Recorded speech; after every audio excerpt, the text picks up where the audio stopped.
the A&E one, or the specialist hospitals, and that there won't ever be any duplication, because otherwise I can't see how your point it can be carried forward. The other thing, following on from what was just said about a vote of no confidence, I would like to propose, I don't know if there's anybody here from the clinical commissioning group this evening. I know there's nobody actually on the table. I mean, is there anybody from the clinical commissioning group here? Well, I would like to propose, Chair, that through your offices, that we ask the clinical commissioning group to withdraw from the Better Services, Better Value programme and to review its effectiveness and its whole process. I'd actually like to ask our two MPs to actually support that and use their influence with the clinical commissioning group to have that done.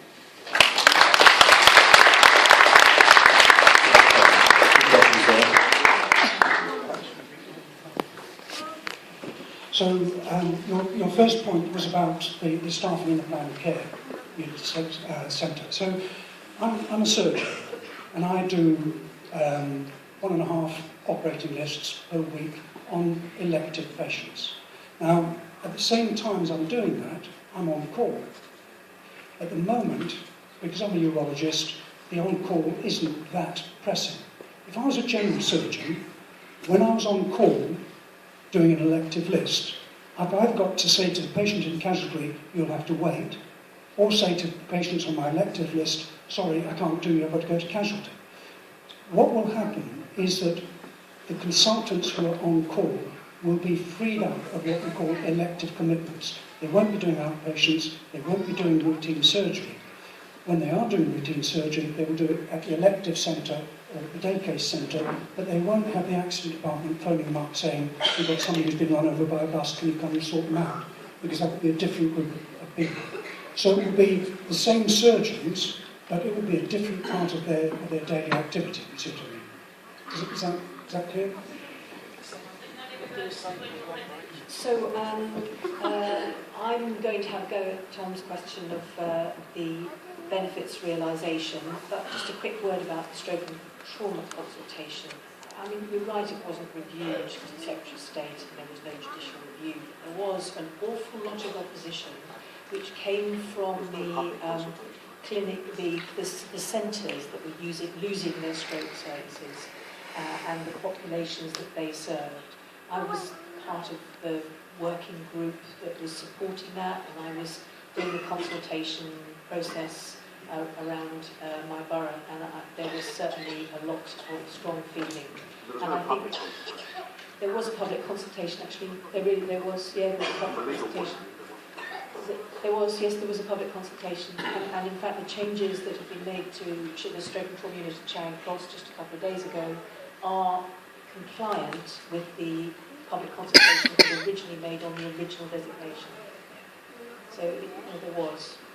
But I mean, that aside, I think there's always a lot of strong feeling and emotion when you try to change services, because everybody loves the NHS, it's our NHS, we feel passionately about it. And it's difficult to trust people who want to change it, even when it needs to change. And I think that's the problem, really. The benefits realisation, I think that you can't, please don't underestimate these standards that we keep talking on about. There have not been consistent standards in the NHS, and if there had been, perhaps we wouldn't have seen the disaster of mid-staffs. There is no way that you, as a member of the public, can choose a hospital based on any objective data.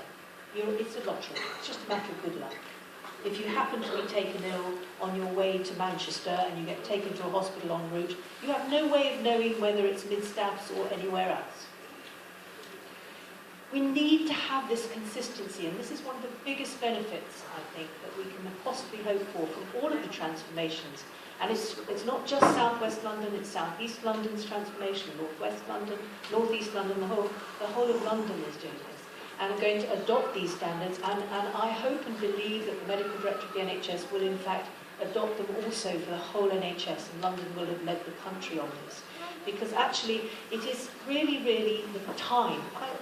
It's ridiculous that we don't know. We know what the standards are for an avocado sandwich in Marks and Spencer's, but we don't know what the standards are for an emergency admission to hospital. And that's the sort of thing we care about most desperately. When my children... No, I'm not reducing care to commodity. I'm just trying to illustrate how different we treat healthcare to everything else that we experience every day. We trust it. It's been a very high trust model, and sometimes that trust is betrayed. And we've seen a really powerful example just a few months ago in the publication of the Francis report about mid-stamps. So we know that we have to be more objective, we know that we have to be scrutinising, and we know that we have to define standards and hold providers to account for the standards.